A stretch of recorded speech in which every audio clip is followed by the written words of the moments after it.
no wonder people are depressed. I'd be depressed. I am depressed. I think the UK has become a very risk-averse country. Education means nothing, and yet young people are still pushed into getting an education until they know better, which is too late because they're stuck with crippling debt. All of these incentives aren't working for the actual students. They're working for the universities, for the people all involved in this money-making scheme. In the end, what are we all doing this for? What are we on this earth for? Our lives are so much more enriched by everything that humanity has achieved. Not just like say, okay, well, if you don't have a job, you die. I hold my hands up and say, I don't know. That is very out of touch, so shut up.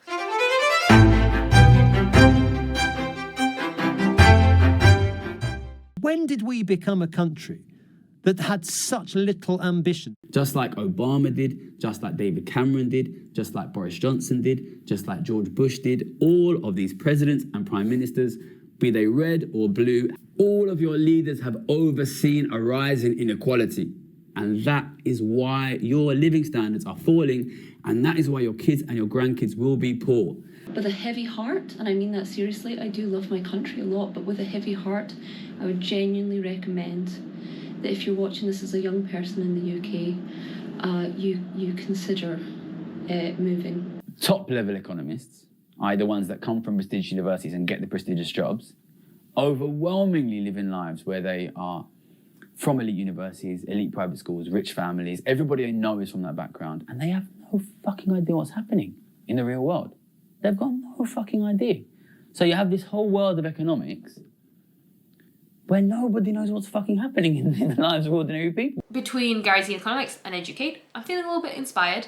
And I think the message I got from Gary's Economics videos is people haven't been able to identify the right issues because it's the wrong people looking at the state of society, looking at the state of the UK right now. And with that, I thought I'd make this video as kind of a part one, talking about what I see as like kind of the main issues within the UK. Just first as an identification of the areas that maybe we need to work on and can actually make tangible change towards. You can identify the problem, analyze it, break it down into its causes, then you can start looking at resolutions, right? And so I guess that's why I kind of thought part 1 of 2.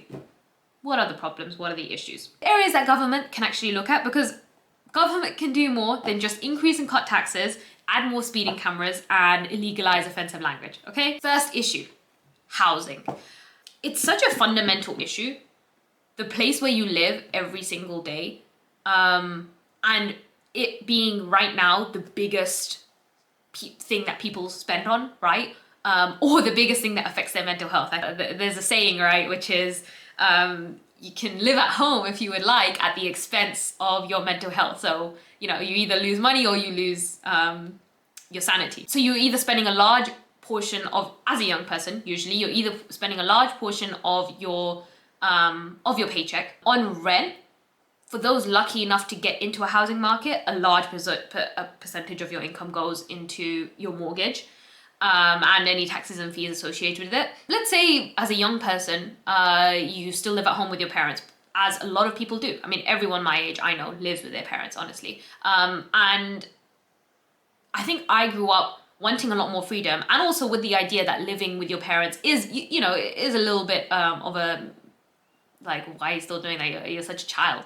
I don't think I wouldn't say it's embarrassing anymore. I mean, it just seems to be what you need to do. And so I think, as Kate talks about, it's not something you should be ashamed of anymore. And if anyone tries to make you feel ashamed for it, like the old generation was like, oh, back in my day, I wanted to move out from my parents.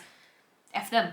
They need to create a better situation where people can actually move out and want to move out. I think it's very easy to get lost on the internet into American culture, but remember that the UK is a completely different society, and I know it doesn't feel like it, but we speak the same language, but our problems are different and our attitudes are different, and I don't think that we have the same problem of just like spoiled children who want to live at home. I think it's become more of a necessity, and I do think that, at least my parents, when I did want to move out, they kind of, told me I was wasting my money. So it's now seen as kind of like it's a bad thing. That's one of the things that you should be doing if you want to save for a house. You should be living with your parents and suck it up, So I actually think the sentiments have changed.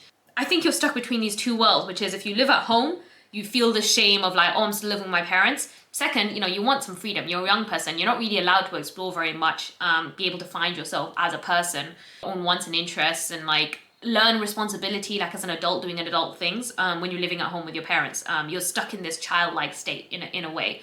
Because honestly, most parents, they don't know when to let go. To you, you will always be their child, and they will always see you as a child, and you don't want to be in a state where you see yourself as a dependent. That's not how you can grow into like an independent adult, basically.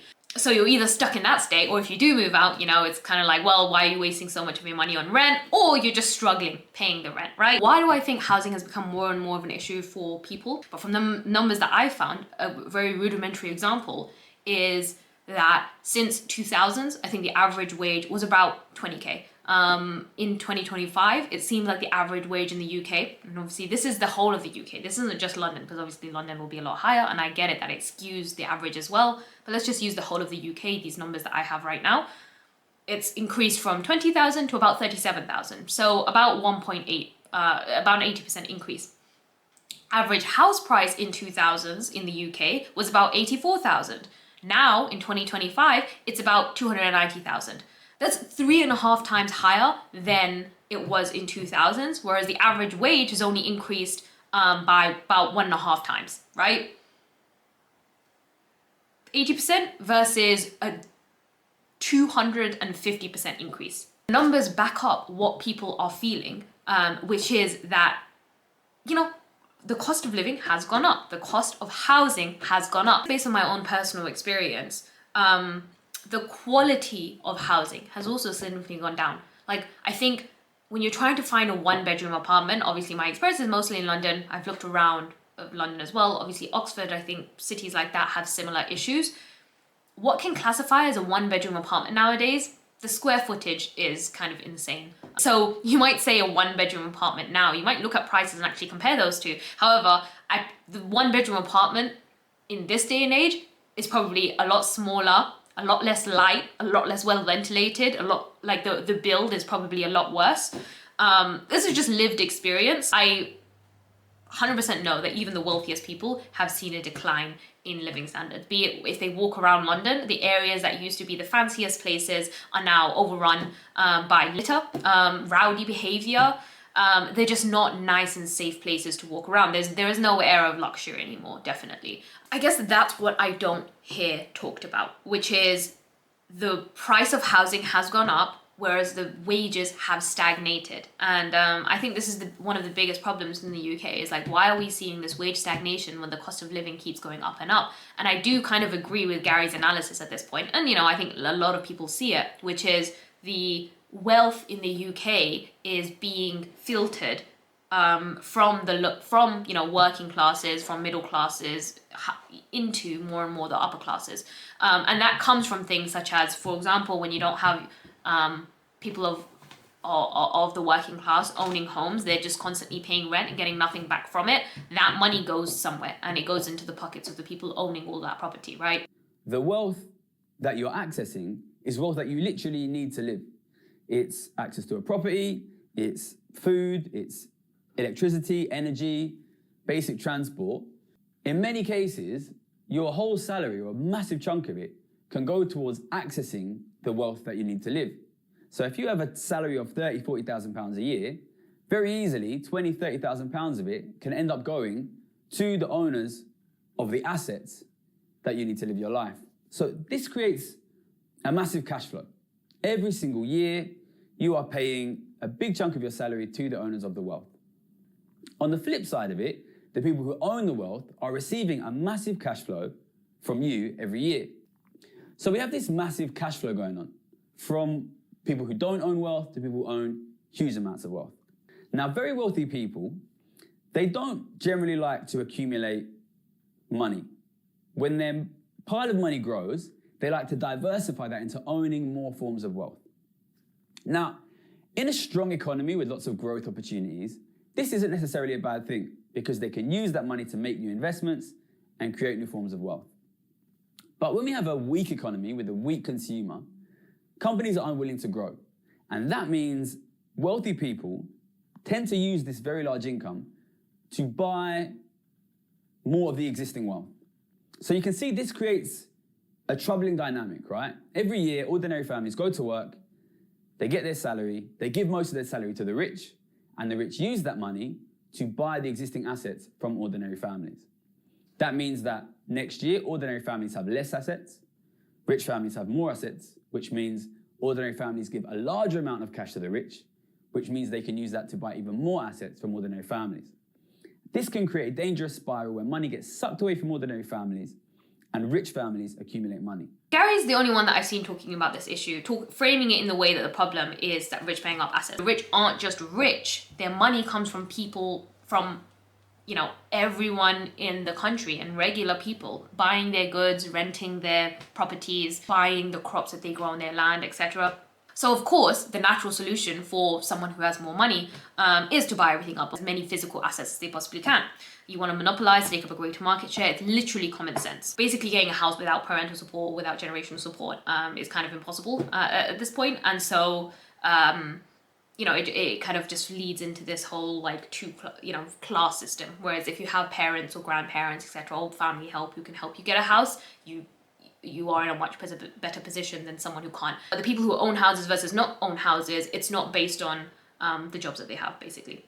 And I think a couple of other issues lead to this housing crisis, which is one, I've heard a lot about this, which is foreign investment. Real estate market in London is definitely seen as an investment strategy for a lot of people worldwide. And I don't think that should be the case, right? People who own houses shouldn't be living in some foreign country somewhere and just see it as a number that either goes up or down.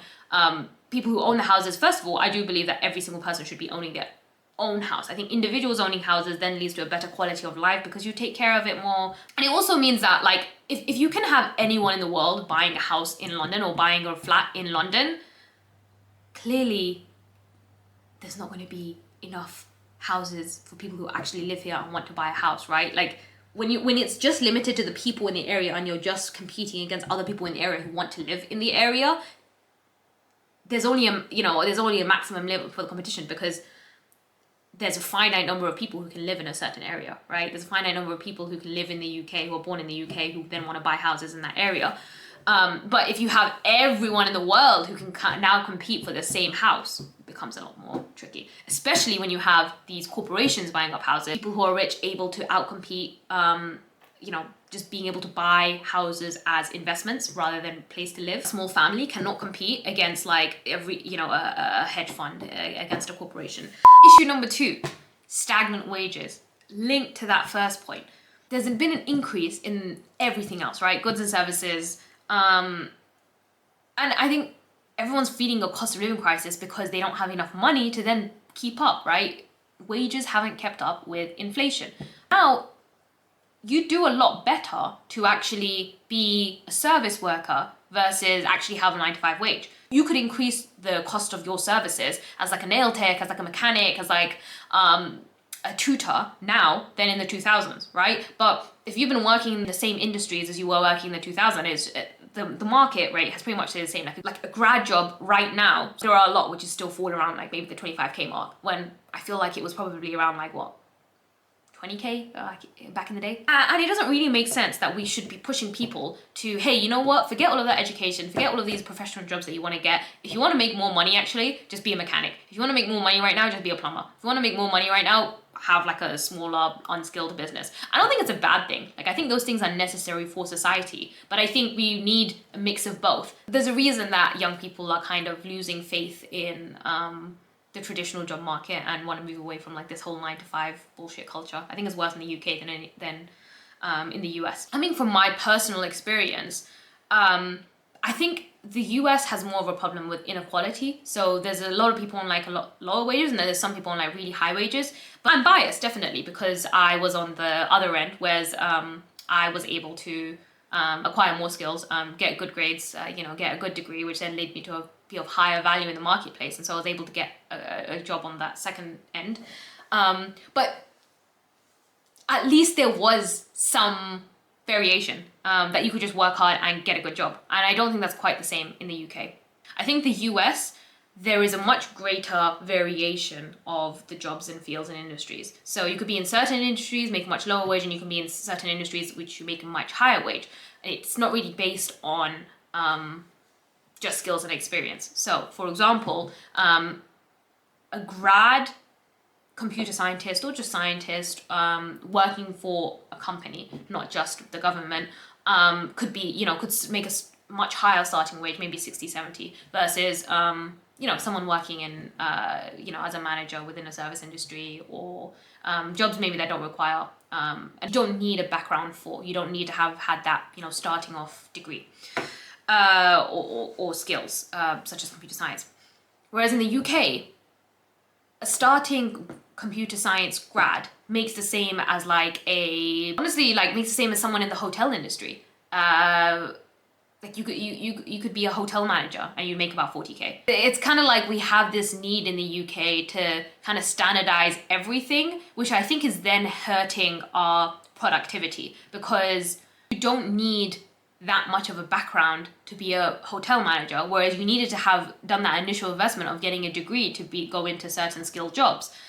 So actually what you're doing is, by not starting off at a higher wage, you're devaluing that education, and you're probably much better off if you didn't actually try and get skills at all. I will agree that this is an area where immigration could actually be a valid point, in terms of if you have a certain population who won't accept anything below a certain living standards versus other people who will accept anything. Clearly that does affect the labor market. I don't think this is just an immigrant problem. Like, anyone could choose to do that, right? I mean, I think this is exactly what people talk about when they say that the rich want to divide the lower classes, right? Because you have people pointing the blame at each other. Oh, it's your fault for taking my job because you accepted it at a cheaper rate, and you're willing to live in a cramped house with 6 people. We're all pointing the blame at each other instead of the employer, who, is largely responsible for us not being paid enough. They're the ones choosing to underpay their workforce. I'm gonna say both sides here, right? Which is I think both of them could be potential causes of the problem. If there's a surplus of labor, clearly labor will be undervalued.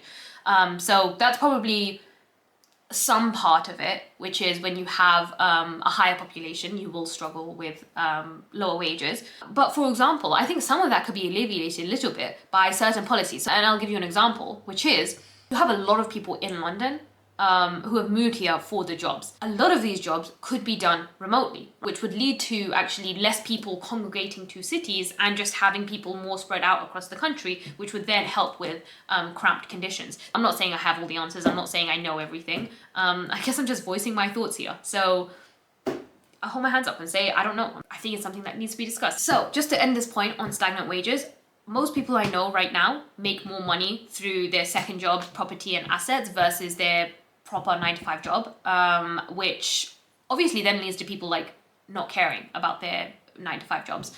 So you're basically just I have to do this just because it's stability, but it's really not paying me enough to live. And I think that's when you see a lack of demotivation in the population. So overall, just a bunch of negative feedback mechanisms, which isn't great, obviously. Third issue I want to talk about. It's not just low wages. I think there is obviously a lack of jobs as well, which obviously then leads to low wages. But you have a lower supply of jobs, higher supply of labor.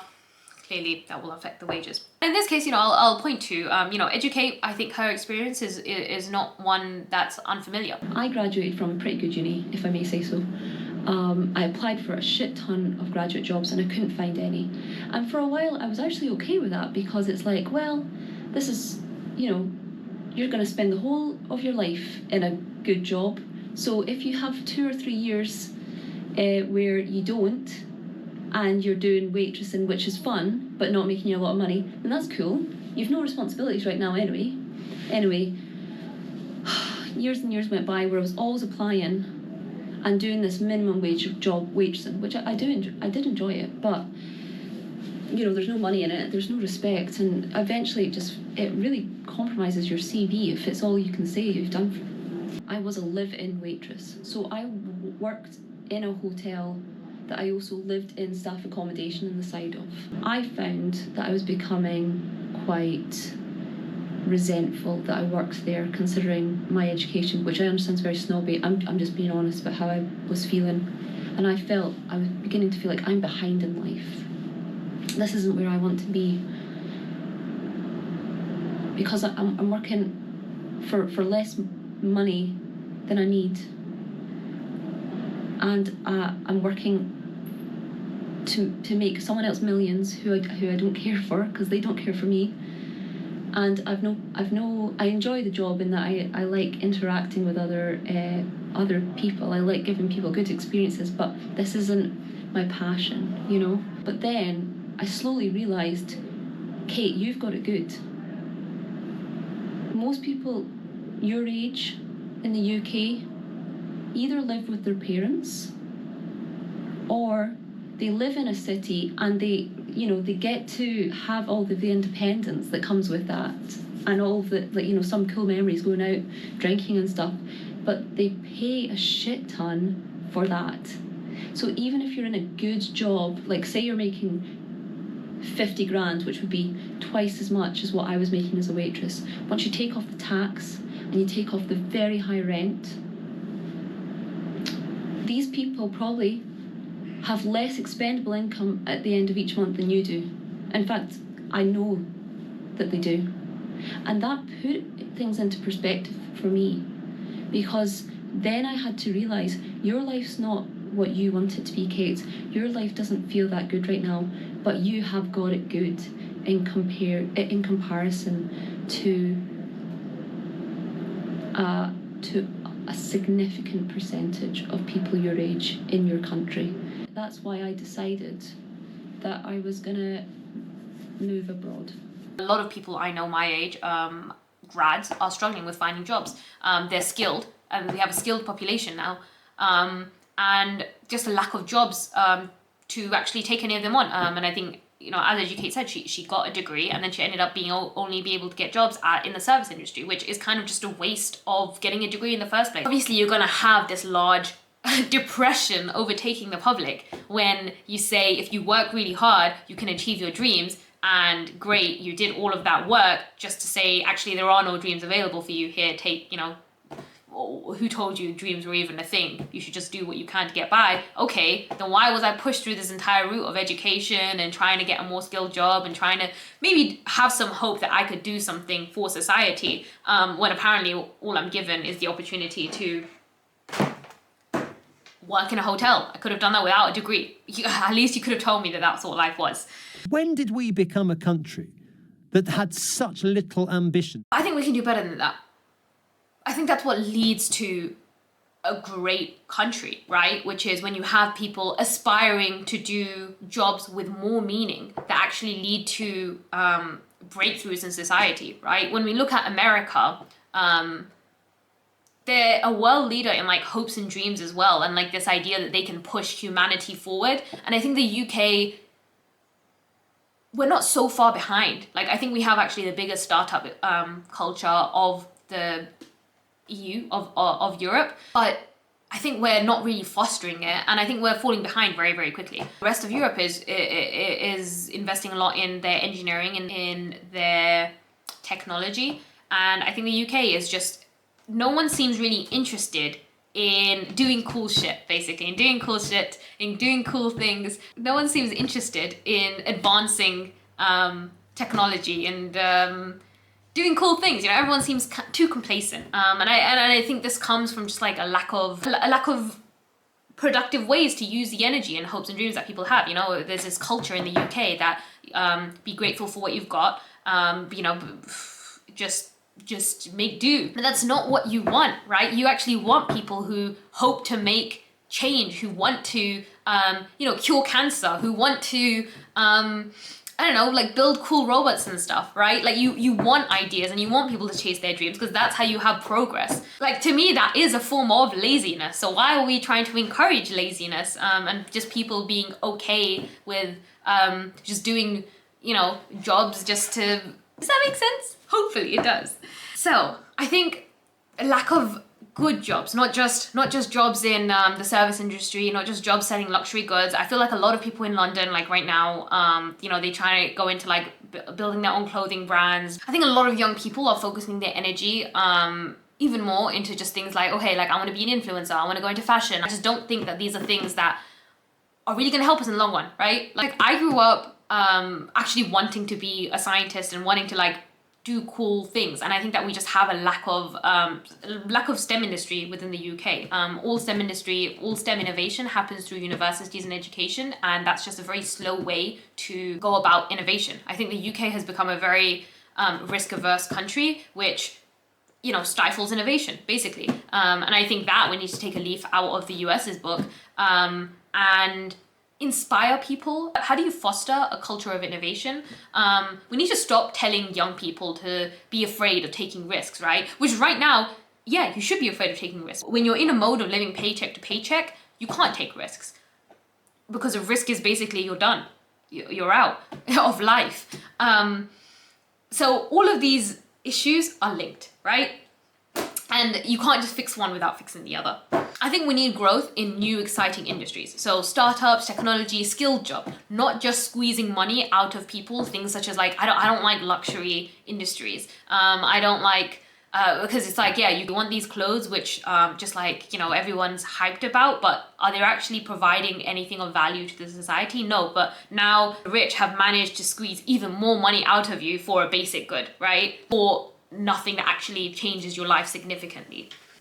Versus, for example, you have a faster internet connection, you are more able to be productive in your job. Versus you have a smart fridge, versus technology that actually helps your life in a significant way, right? And laptops, versus just PC computers. It means you can take it around everywhere, you can be more productive in your life.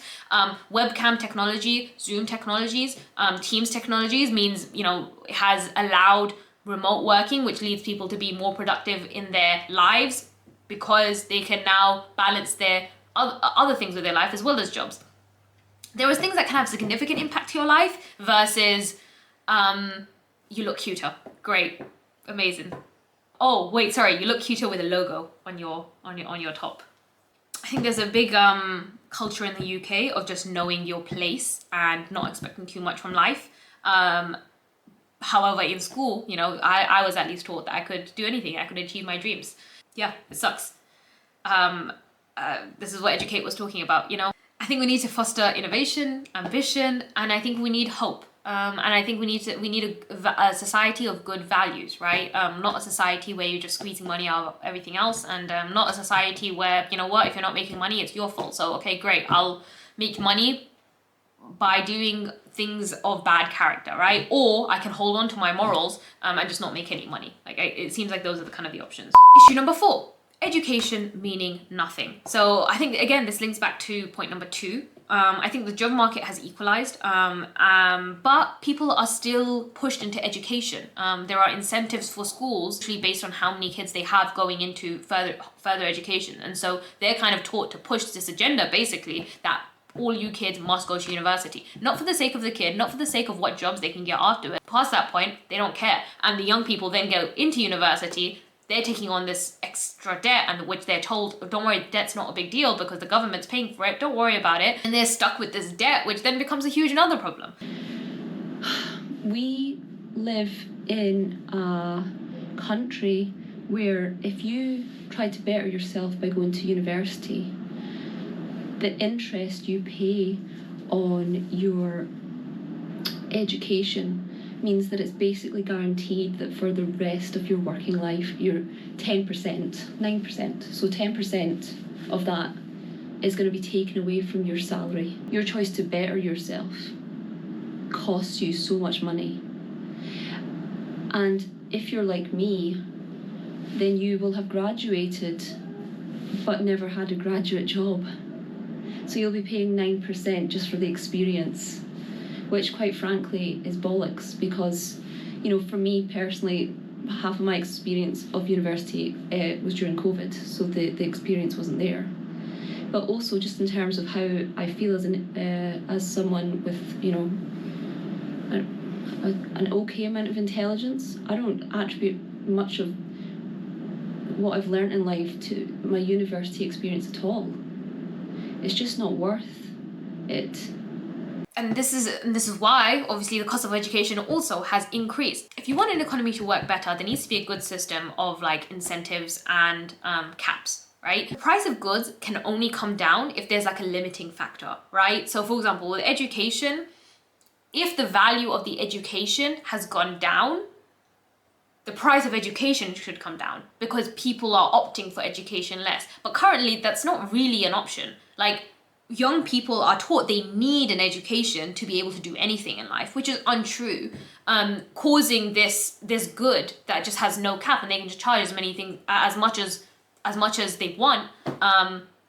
But and also the government's going to fund them and subsidize them as well. That's not, you know, that's an issue. I've already talked about how I think that the job market has actually equalized for grads. So right now, if you're a grad with a degree versus just someone who's working their way up through the hospitality industries, through the hotel industries, through building your own small business, offering services such as being a nail tech, being a tutor, detailing some cars, etc. You could probably make a lot more money. I actually know a couple of friends who didn't get degrees, but then managed to work their way into a job. And then once they're in that job, you know, like in the finance industry, for example, they can then work their way up and the degree doesn't impact them significantly as long as they then continue getting like qualifications in that role. I think internships and BTECs, for example, they kind of shit on a little bit, as in like, no, you only do this if you're not smart enough to actually get a degree. But I actually think those things actually lead to maybe actually a better career trajectory, because you get into the workforce earlier, which means you can get raised a little bit earlier. I think the only impact is maybe, you know, a couple of promotions down the line, someone might say, no, you can't get another promotion because you don't have a degree. So there might be a glass ceiling there. But again, that's like a stupid employer-based discrimination, honestly, which we should get rid of. I think the fact that education means nothing, and yet young people are still pushed into getting an education until they know better, which is too late because they're stuck with crippling debt, as EduKate talks about, is a problem within our current society. If the only value of an education is so you don't hit this glass ceiling, it's a long-term investment so you don't hit this glass ceiling, that's just inherently unfair.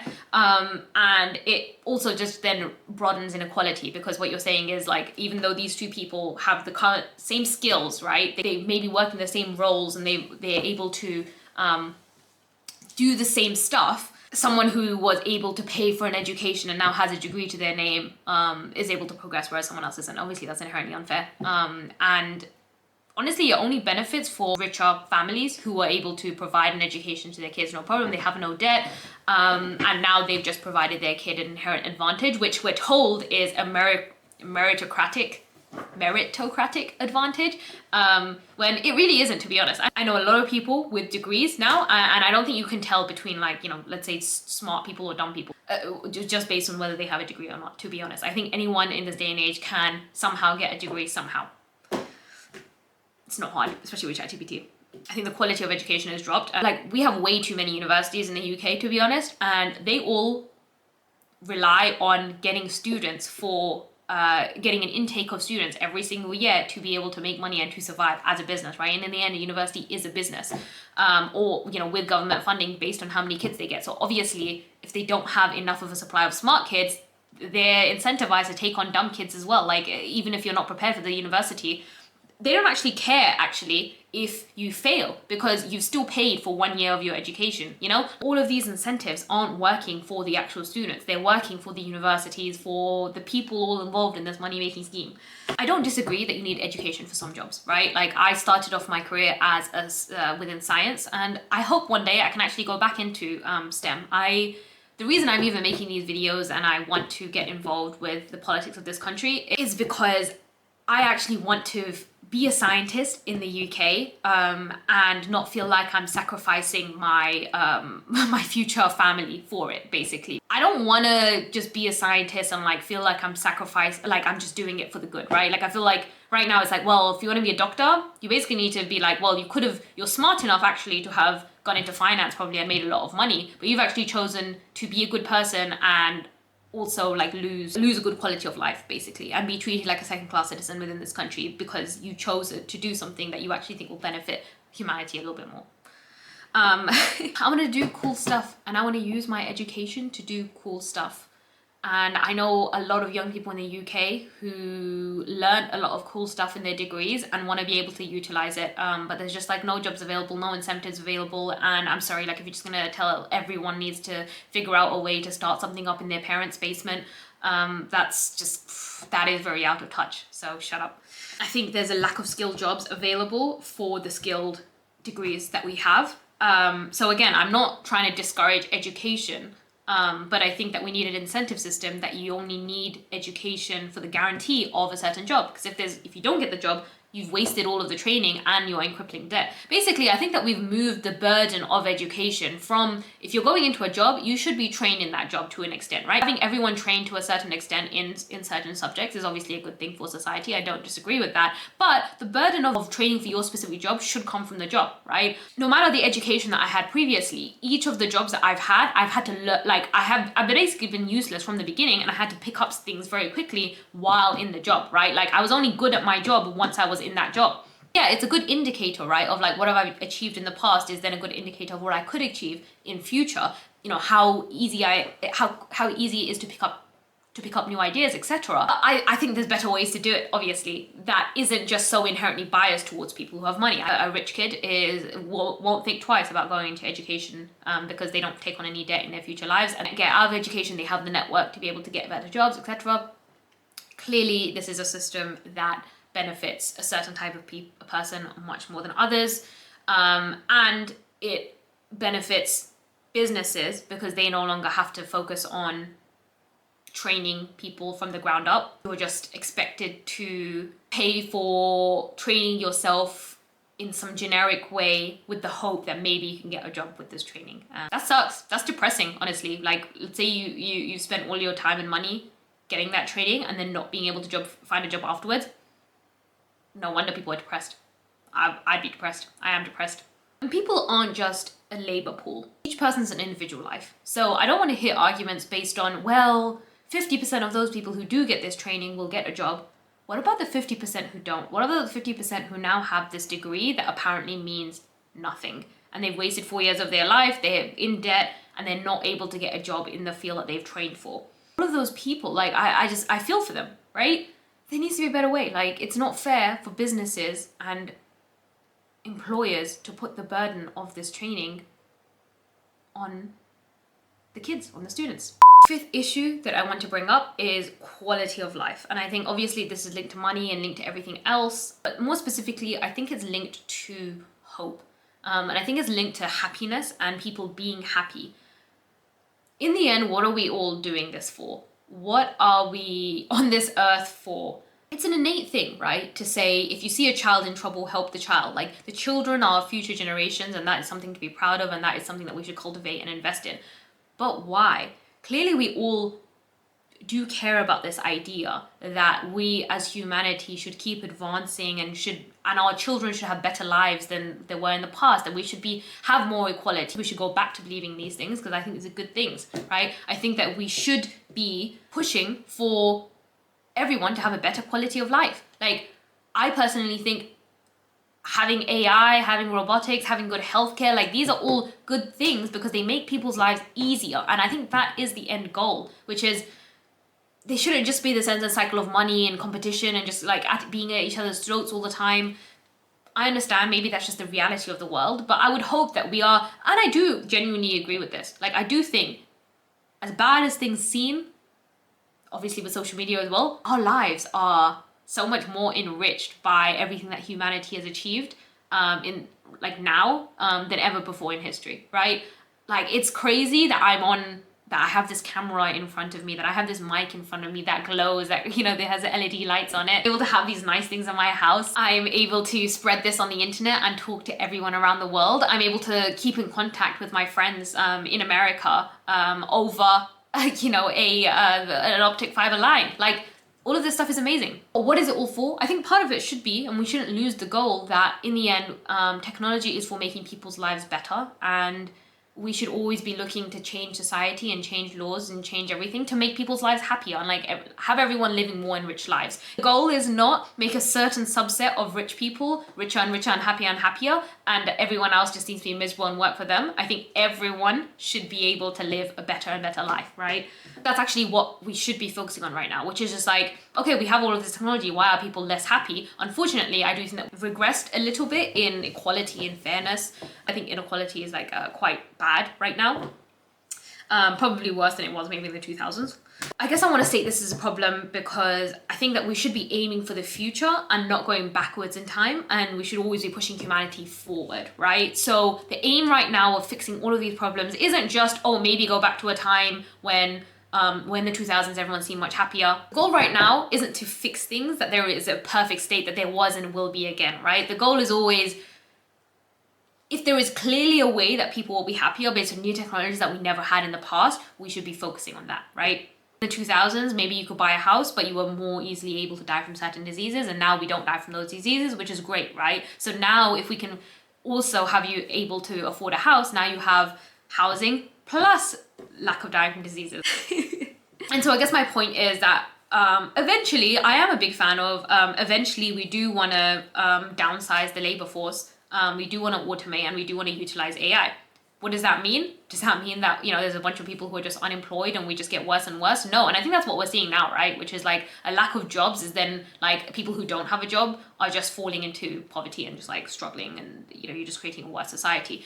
I think it's a good thing if less people have to work, because the whole point is people should then be using their time to make themselves happier, to do things like, you know, art, you know, focus on art, focus on poetry, focus on things that, you know, humans can do to enjoy themselves. I don't know, even honestly, I've been really enjoying coloring this week, right? It's a very useless activity, but it just brings me some peace, right? You just sit there and you just color, and it's just like, you feel happy. We should give people more time to do those things. Not just like say, okay, well, if you don't have a job, you die. Actually, psych, we're gonna have less and less jobs in the future anyway, because the whole point of business is we're trying to automate everything, so we have to pay you less. Like, we need to put these systems in place right now to make sure that when we do eventually automate everything, people live happier lives, not worse lives. I think automation is a good thing, but it's not a good thing if we keep this system that people, real human beings, are only good if they work for you. So I think you want to create a society where you're taken care of regardless. And I understand a lot of people have problems with the way that the safety net has caused certain incentives for people not to work. For example, I think it's, you know, it is demotivating. We go back to, you want to feel like your hard work has actually led to you achieving something, and it's hard to feel proud of your accomplishments when you see other people who seemingly haven't done those same things, who haven't pursued an education like you have, still get money and still live the same quality of life that you maybe have. So obviously that is disheartening. I'm not advocating for increasing taxes to then use that money for a safety net. These things are discussions. So I guess those are my 5 points. I guess I want to go forward on this channel, hopefully, talking about things based on imagination. I kind of want to just brainstorm. I mean, I'm a big fan of fostering innovation, right? And I think innovation comes from using your imagination. So don't be told that you're not educated enough, you don't have enough knowledge on a certain topic to be able to speak about it. I think everyone should be able to speak about everything with a pinch of salt. I think it's kind of obvious who shouldn't speak about certain things. Cough, cough. I understand that a lot of the things that I might say might come across as very ignorant in this video, and probably future videos as well.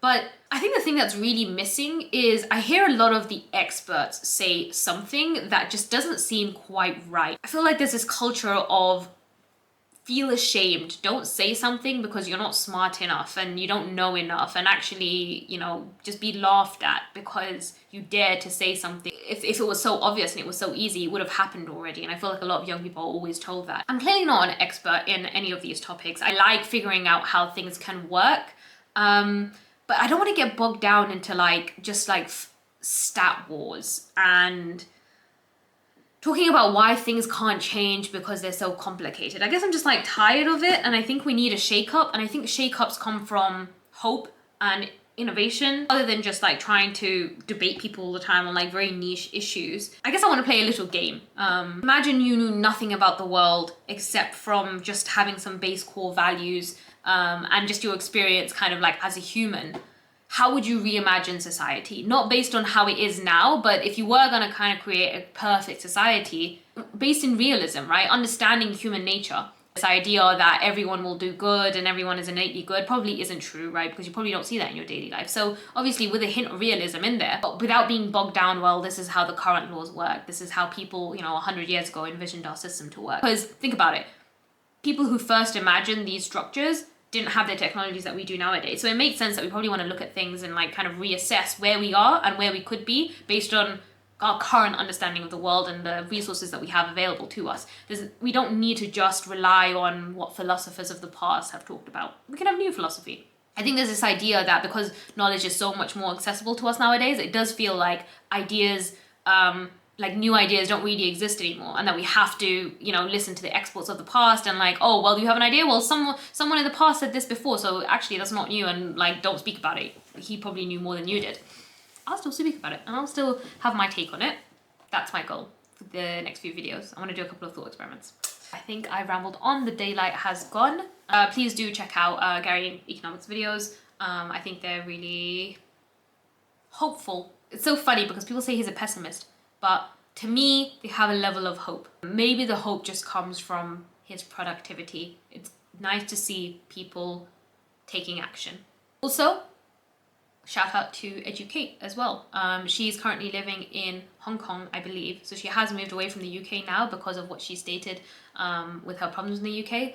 But if nothing else, you know, I'm grateful that she decided to put her voice out there and get people talking about things. I mean, me, right? It helped me think about a lot of things. So yeah, shout out to her. I'll link both of them below.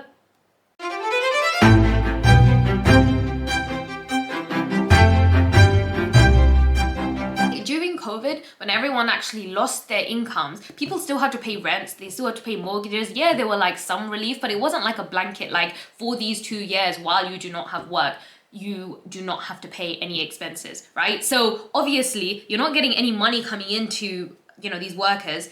And so all of their savings have to be used to just live, to pay for groceries, because it's not like there was free food available. There was obviously a lot of misinformation and a lot of back and forth about, you know, about why we needed lockdowns and why we needed people to take COVID more seriously, NHS pressure, etc. There was a lot of emotional blackmail there. But in the end, I think the people who most suffered were the working classes.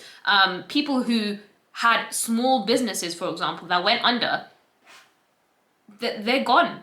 Their businesses completely shut down. And post-COVID, it's kind of like everyone are just expected to return to reality and like, you know, go back to normal. A lot of those people who own small businesses probably had to get like, you know, other jobs or probably are still struggling with getting jobs.